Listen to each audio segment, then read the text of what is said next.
రఘునందన్ రావు గారి గురించి మాట్లాడదాం.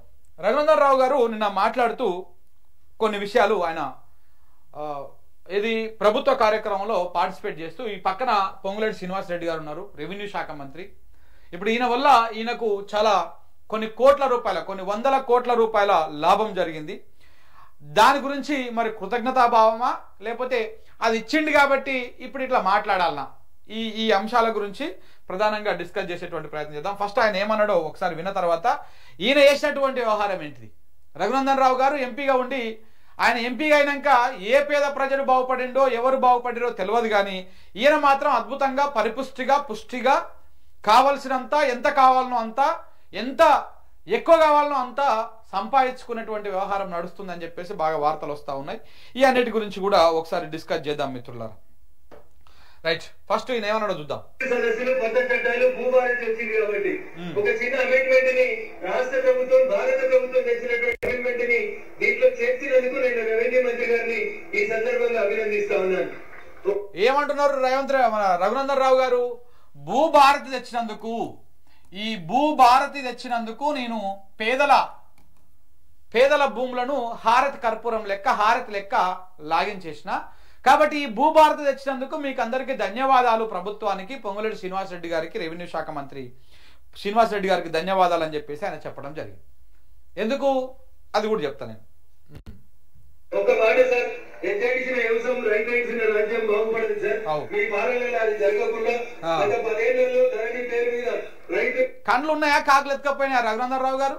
ఎద్దేడ్చిన వ్యవసాయం రైతేడ్చిన రాజ్యం బాగుపడదు అని చెప్పేసి మీరు అన్నారు. చాలా అద్భుతమైనటువంటి మాట. నిజంగానే అది వాస్తవం కూడా.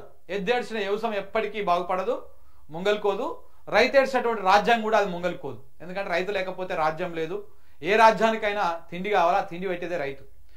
ఏ వ్యవసాయానికైనా ఎద్దు కావాలా, ఎద్దు లేకపోతే వ్యవసాయం లేదు. మరి మీ కళ్ళు ఉన్నాయా కాకులు ఎత్తుకపోయినాయా, లేకపోతే కళ్ళు ఉన్నాయా కనపడతలేవా, కబోజ్ అయిపోయినా తెలియదు. ఈ రాష్ట్రంలో ఏ నియోజకవర్గానికైనా పోదాం, మీ సొంత నియోజకవర్గానికైనా పోదాం, ఏ మూల నుంచి ఏ మూలకైనా, తూర్పు నుంచి పనవటికైనా, పనవటి నుంచి తూర్పుకైనా, ఇటు ఉత్తరం నుంచి దక్షిణమైనా, దక్షిణం నుంచి ఉత్తరమైనా, ఏ మూల నుంచి ఏ మూలకైనా పోదాం. ఒక హైదరాబాదులో ఉండరు రైతులు కాబట్టి కొంత మారుమూల ప్రాంతాలు పల్లెటూరులకు పోదాం.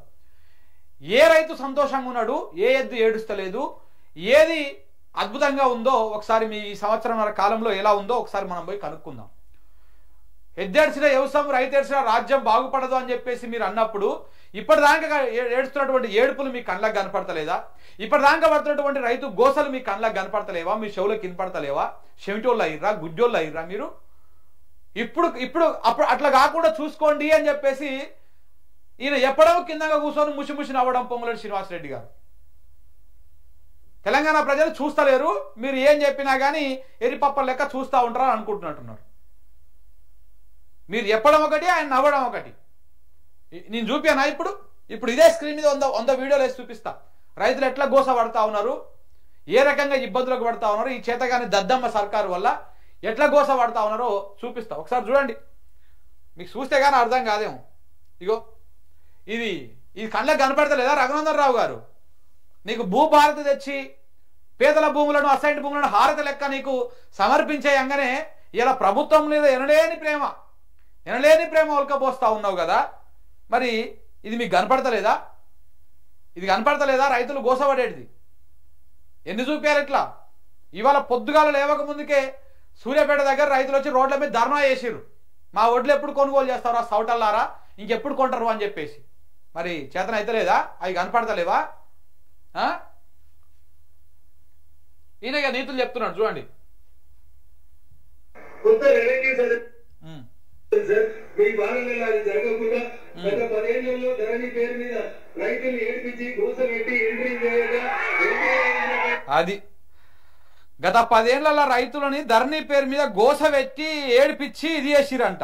రైతులను ఏడిపించిరా లేకపోతే మీకు కావాల్సిన కార్యక్రమాలు కాలేదు, భూభారతి రాగానే మంచిగా అయిందని అనుకుంటున్నారా? కార్యక్రమాలన్నింటినీ రెక్టిఫై చేయాలని, పార్టీలకు అతీతంగా రైతులని ఆదుకోవాలని ఈ సందర్భంగా నేను మీకు సవినయంగా అప్పీల్ చేస్తూ సెలవు తీసుకుంటాను. జై హింద్, జై భారత్, జై తెలంగాణ. జై అమ్మ. ఇక మాట్లాడండి, ఇంక ఇప్పుడు చెప్తా చూడండి. ఆయన మన ప్రభుత్వానికి పొంగులేటి శ్రీనివాస్ రెడ్డి గారికి ధన్యవాదాలు తెలిపిండు. దేనికోసం తెలిపిండు? భూభారతి తెచ్చినందుకు కృతజ్ఞతలు థ్యాంక్స్ చెప్పాడు అనమాట. ఎందుకు థ్యాంక్స్ చెప్పిండు? ఇంతకుముందు గతంలో కేసీఆర్ ఉన్నప్పుడు ధరణి ఉంటుండే. ఈ ధరణి వల్ల ఈయన ఏం చేద్దాం అనుకున్నా వర్కౌట్ కాలే. అసైన్డ్ భూములను పట్టా చేసుకొని అసైన్డ్ భూములను చేసుకుందామంటే వర్కౌట్ కాలే. దాంతో ధరణి మీద విషయం కక్కేటువంటి కార్యక్రమం. ధరణి వల్ల ఏ పేదలకు న్యాయం జరగలేదు అన్నాడు. ఏ పేదలకు న్యాయం జరగలేదు కాదు. ఇప్పుడు చూపిస్తా ఎందుకు ఇంత కృతజ్ఞతతో ఉన్నాడు అంటే గిందుకు అనమాట. గిందుకు ఎంత బీజేపీ ఎంపీ రఘునందన్ రావు భారీ భూ స్కామ్ 176 ఎకరాల పేద రైతుల అసైన్డ్ భూములు స్వాహా. సంచలన ఆధారాలు ఈ విధంగా ఇట్లా బయటకు వచ్చినాయి. ఎవరెవరి నుంచి ఎంతెంత కొనుగోలు చేసిండు, అక్రమంగా ఎట్లా పట్టా చేయించుకున్నాడు. మాధవనేని సింధు పేరు మీద ఇంత, మాధవనేని ఇట్లా వీళ్ళ పేర్ల మీదనే మంజుల అంట మరి వాళ్ళ ఇంటోళ్ళేమో భార్యనా, సింధు అంటేనే బిడ్డనా, సింధు పేరు మీద భార్య పేరు మీద ఈయన పేరు మీద మంచిగా భూములు పట్టా చేయించుకున్నాడు. ఎంత ఏ ఊర్లో ఇక్కడ మీకు ఈ కాగితాలు కూడా ఉంటుంది చూడండి. భూములకు సంబంధించిన భూమి ఆయన కబ్జా చేసినటువంటి భూమి అంటే అక్రమంగా అసైన్డ్ భూములు తీసుకొని ఆ అసైన్డ్ భూములని పట్టా భూములుగా మార్చుకున్నాడు. ధరణిలో ఉంటే సాధ్యం కాకపోతుండే. కాబట్టి ఇప్పుడు అది భూభారతి అయ్యింది. భూభారతి అయినాక పేదోళ్ళ భూములు మొత్తము మింగేసిండు, అమాతం మింగేసిండు. దానికి సంబంధించినటువంటి ఇంకా ఆధారాలు కూడా మీకు చూపిస్తా.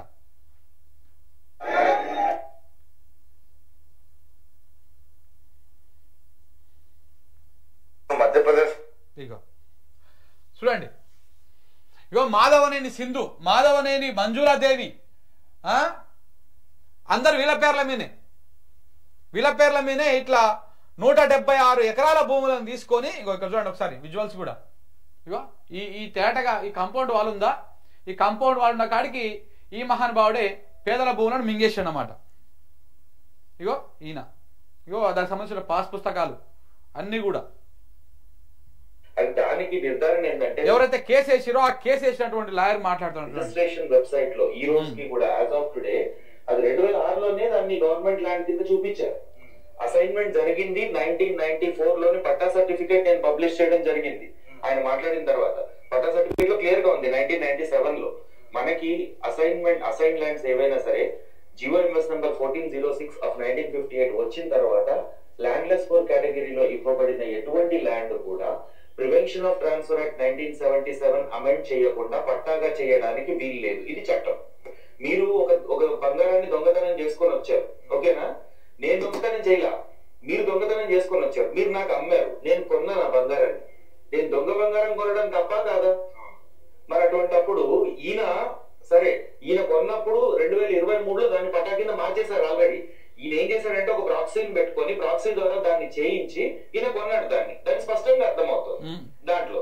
లేకపోతే ఏ గవర్నమెంట్ అఫీషియల్ మీకు రెటిఫై చేస్తారు ఇటువంటి ఎర్రర్స్ ని? ఒకవేళ నిజంగా పట్టా ల్యాండ్ అసైన్మెంట్ ల్యాండ్ గా పడింది అనుకోండి, అటువంటి భూములు కోకొల్లలు కొన్ని లక్షల ఎకరాలు తెలంగాణలో ఉన్నాయి. రైతులు రెవెన్యూ ఆఫీసులు చుట్టూ తిరుగుతున్నారు. ఏ ఒక్క రిప్రజెంటేషన్ కి రెస్పాన్స్ ఇచ్చిన దాఖలాలు లేవు. ఫైల్స్ కింద వేసుకొని కూర్చుంటారు తప్ప వాళ్ళు పని చేయరు.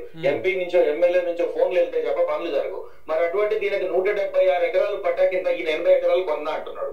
4 ఎకరాలు డిస్ప్యూట్ లో ఉందని ఆయనే చెప్పాడు. 76 ఎకరాలు రిజిస్ట్రేషన్ అయిందని చెప్పాడు. ఆ రిజిస్ట్రేషన్ సంబంధించిన ఈసీలు కూడా నా దగ్గర ఉన్నాయి, అన్ని నేను వెరిఫై చేశాను. ఈయన సగం 2023లో కొన్నాడు, సగం 2024లో కొన్నాడు. కానీ ఎలక్షన్ అఫిడవిట్ లో మొత్తం చూపించా దొంగ భూమి కాదు అన్నాడు.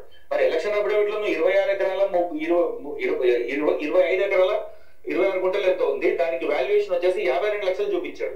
మరి అది ఇక్కడ భాగవతం మొత్తం బయట పడిపోయింది. ఆయన 2023లో కొన్నాడు, 24లో కొన్నాడు. 2023లో గవర్నమెంట్ దిగిపోతున్నది.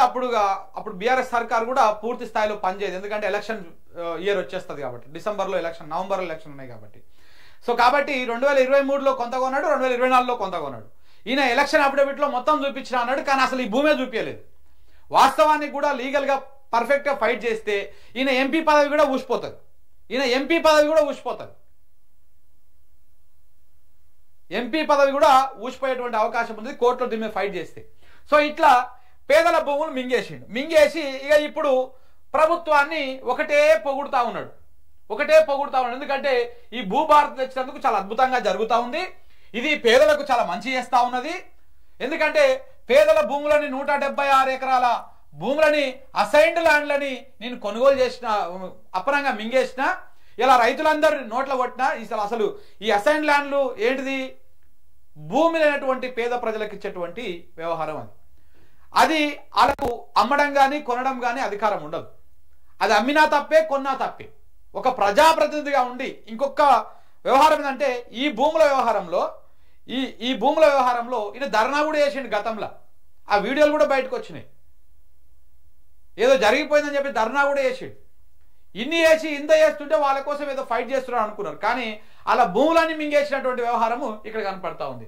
ఈ అసైన్డ్ భూములను ఎవరు కొనుగోలు చేయొద్దు, ఎవరు అమ్మొద్దు. పేద ప్రజలు చేసుకోవాలి, బతకాలి, తినాలి, బతకాలల్లా. దాని మీద వచ్చేటువంటి అది తీసుకోవాలి. కానీ మన రేవంత్ రెడ్డి గారి అండదండ చూసుకొని ప్రభుత్వం మారిన తర్వాత ఈ భూభారతి రాగానే అలాగే ధరణి వ్యవహారములో ఎట్లా వర్కౌట్ అవుతుంది కాబట్టి కేసీఆర్ గారు తెచ్చినటువంటి ధరణి దాంట్లో ఈ దొంగ పనులు ఏనిక, ఈ లంగ పనులు ఏనిక అయితే లేదు కాబట్టి, అసైన్డ్ భూములను పట్టా భూముల లెక్క మార్చుకునే ఫెసిలిటీ లేదు కాబట్టి ఈ భూభారతి వచ్చిన తర్వాత ఈ 176 ఎకరాల భూములని హారతి లెక్క మింగేసి అన్నమాట. ఇది జరిగినటువంటి వ్యవహారం. అందుకనే రఘునందన్ రావు గారు ఇలా ఎనలేని కృతజ్ఞతాభావంతో ఉన్నాడు.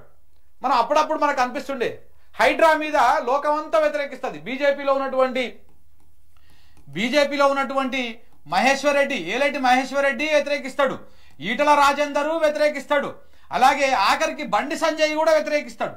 కానీ రఘునందన్ రావు ప్లస్ ఇంకొక ఆయన పేరు ఏం పేరే, ఈయన చేవెళ్ళ ఎంపీ కొండా విశ్వేశ్వర్ రెడ్డి, వీళ్ళు మాత్రం స్వాగతిస్తారు. కొండా విశ్వేశ్వర రెడ్డి ఫక్తు రేవంత్ రెడ్డి మనిషి, దాంట్లో ఎలాంటి డౌట్ లేదు. ఇక ఈయన గురించి తెలిసేనా రఘునందన్ రావు గురించి? ఏకంగా నాగార్జున కన్వెన్షన్ హాల్ని హైడ్రా పోయి కూలగొట్టింది. కన్వెన్షన్ హాల్ని కూలగొట్టినప్పుడు సినీలోకమే కాదు యావత్ తెలంగాణ సమాజం కూడా రేవంత్ రెడ్డి వ్యవహారాన్ని కొంత తప్పు పట్టింది. అంటే ఇట్లా పెద్దోళ్ళను భయపెట్టిస్తే చిన్నోళ్ళు భయపడతారు, దాంతో మనకు కావాల్సినటువంటి వ్యవహారం మనం చేసుకోవచ్చు అన్నటువంటి వ్యవహారంలో తప్పు పట్టింది. కానీ అప్పుడు కూడా రఘునందన్ రావు ఏం చేసిండు? ఉన్న పొలంగా పోయి ప్రెస్ మీట్ పెట్టి, అవసరం లేకపోయినా ప్రెస్ మీట్ పెట్టి జడ్జిని కోర్టునే తప్పు పట్టిండు. ఈ వ్యవహారంలో అట్టెట్ట స్టే ఇస్తుంది జడ్జి, అట్టెట్ట ఇస్తారు కోర్టుకి ఏమైనా అది ఉంటుందా? వినాలి కదా వాదనలు. ఈయన కోర్టును జడ్జిని కూడా తప్పు పట్టేటువంటి వ్యవహారాన్ని మనం చూసినాం. అంటే ఈయనకు 176 ఎకరాలకు సంబంధించినటువంటి భూమి వ్యవహారంలో ఈయనకు మేర్బానీ చేసిరు కాబట్టి రఘునందన్ రావు కృతజ్ఞతాభావంతో ప్రభుత్వాన్ని ఎక్కడ కూడా ఈగ వాలకుండా, ఏ విషయంలో కూడా ఈగ వాలకుండా చేస్తున్నటువంటి వ్యవహారాన్ని మనం చూసినాం అన్నమాట. సో అందుకనే ఆయన అట్లా చేస్తా ఉన్నాడు. దేనికి ప్రభుత్వం ఏం చేసినా కానీ ఎన్నికేసుకొస్తాడు. ఈయనకేవి కనపడవు. ఈ రఘునందన్ రావు అంటే ఆయనకి రైతుల గోసలు కనపడవు, మహిళల గోసలు కనపడవు, ప్రభుత్వం చేస్తున్నటువంటి తప్పిదాలు కనపడవు, నిరుద్యోగుల ఆర్తనాదాలు కనపడవు. ఉద్యోగులు ఇన్ని రోజుల నుంచి ఆందోళన చేస్తా ఉన్నారు. వాళ్ళు ప్రెస్ మీట్లు పెట్టి బయటకు వచ్చి మాట్లాడుతూ ఉన్నారు. వాళ్ళకు సంఘీభావం తెలపలే, వాళ్ళ గురించి మాట్లాడాడు కూడా.